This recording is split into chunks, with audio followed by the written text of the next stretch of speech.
Paano ko sasabihin sa nanay ko o sa mga magulang ko na may jowa nga ako? Number one, timing is everything. Kailangan maghanap ka ng moment na kalmado ang mama mo. Lalo na kung conservative ito. Minsan wala rin tayo sa timing eh. Kung kailang bad trip or galit ang nanay natin, saka ka magsasabi, natural, maiinis nga ito.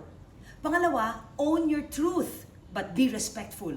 Kung mahal mo yung tao, yung jowa mo at sa palagay mong makakabuti siya sa'yo and vice versa, kailangan proud ka magtapat sa nanay mo. Proud because mahal mo yung tao, alam mong makakatulong siya sa'yo, hindi proud na mayabang ka.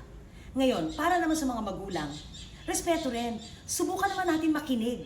Hindi pwede yung basta galit tayo agad, basta bawal, tapos walang paliwanag. Hindi pwede yung ganon, parte ng buhay yan eh. Hindi ba pinagdaanan din natin yon? Paano sila matututo? Marami nga dyan ang nahiwalay, hindi nga sinwerte sa kanilang partner o sa kanilang married life dahil wala nang ginawa nung sila ay teenager at bata, kundi magtago ng magtago. Walang magulang na gumabay sa kanila, walang magulang na nagproseso sa kanila. Gusto nyo ba mangyari yon sa mga anak ninyo?